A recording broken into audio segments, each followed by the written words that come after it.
Otep à tous, bien-aimés frères et sœurs, la Russie et la Corée du Nord ont signé des accords historiques. Les deux présidents ont présenté une conférence, ont signé, comment on appelle, un communiqué final où ils disent qu'ils n'acceptent pas le chantage et le diktat de l'Occident. Et le président Kim Jong-un dit que lui, il soutient, il soutient la Russie. Ah oui. Les accords qu'ils ont signés sont des accords d'assistance militaire mutuelle. C'est-à-dire, si la Corée est attaquée, la Russie doit combattre du côté de la Corée.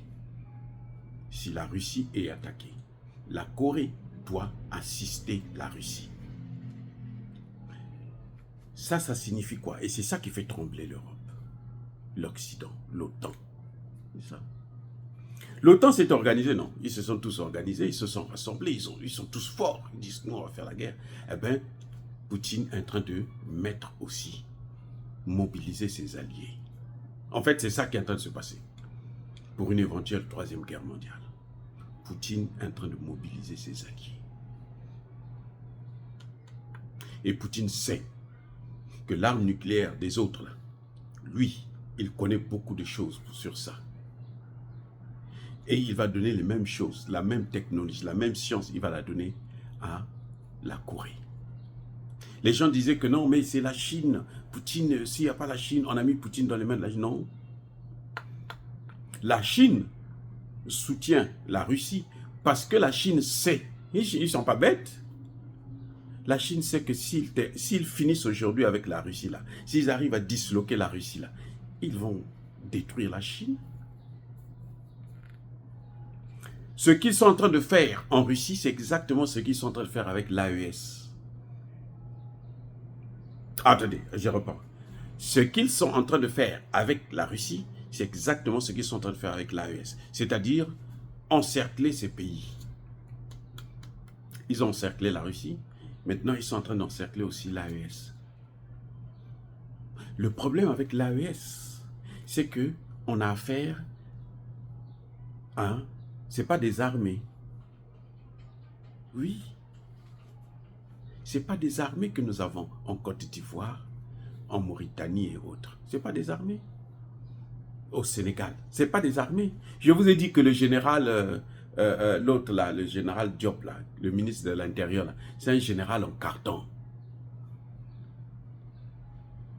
Il est aux Nations Unies. Il travaille aux Nations Unies depuis très longtemps. Et les Nations Unies sont là. Ils n'arrivent pas à régler le problème. Ils n'ont pas pu régler le problème du Mali.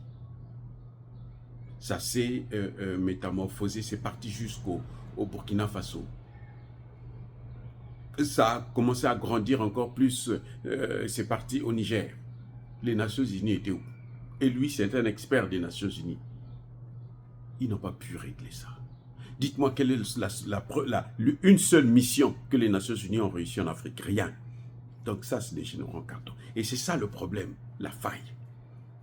Parce que lorsqu'ils vont déclencher la guerre, vous savez quoi? Les jeunes Sénégalais là, ne seront pas avec eux. Non. Parce qu'ils savent que leur armée ne peut pas faire la guerre, donc c'est eux qui viendront faire la guerre. Ils n'auront pas la jeunesse sénégalaise avec eux. Donc ils vont se battre contre le Mali et contre la jeunesse sénégalaise. Les gars, là je parle de la science politique.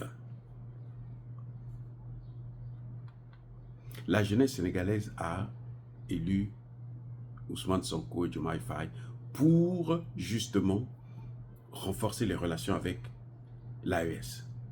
Eux, ils font tout le contraire. Ils vont prendre maintenant des Occidentaux pour venir attaquer l'AES.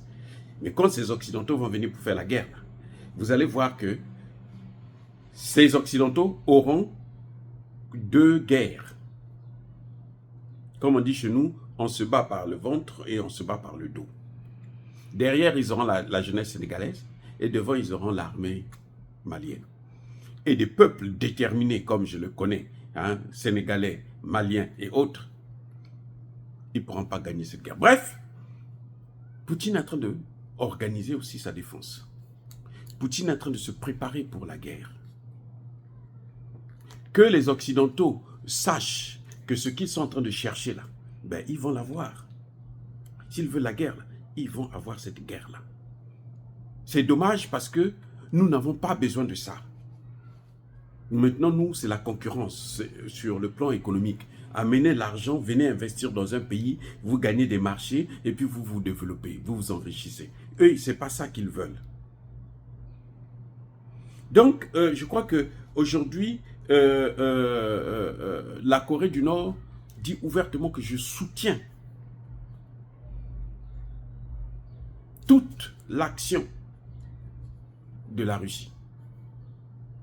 La Corée du Nord soutient donc politiquement, militairement. Il y a des gens qui disent que les experts français, comme toujours, ils aiment des gros mots à la con, bien sûr. Non, c'est deux pays parias. Non, ce n'est pas deux pays parias. Deux pays isolés. Ce n'est pas des pays isolés.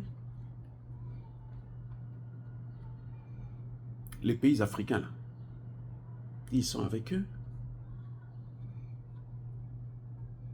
Beaucoup des pays africains, la majorité des pays africains, malgré les intimidations. Et Emmanuel Macron lui-même est venu le dire au Cameroun, que nous savons que vous êtes intimidés. C'est pour ça que vous ne prenez pas notre position.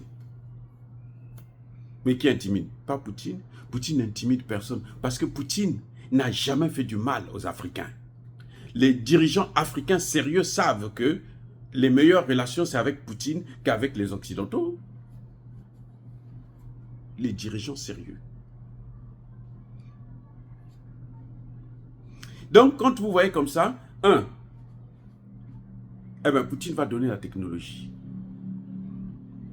Toute la technologie qui manque à Kim Jong-un.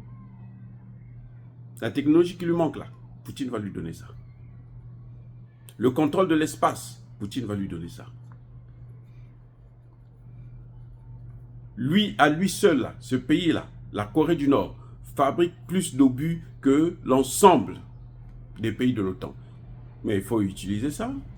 Les obus, les chars, il faut les utiliser. Donc, il va les utiliser. Il va les utiliser. Pendant qu'ils sont en train de chercher depuis bientôt 1 an, 1 million d'obus, la Russie a déjà lancé plus de 10 000. Donc, je crois que si ces gens-là réfléchissaient un peu, il est temps maintenant de régler cette affaire-là de façon pacifique, d'aller vers des négociations avant que la situation ne s'aggrave.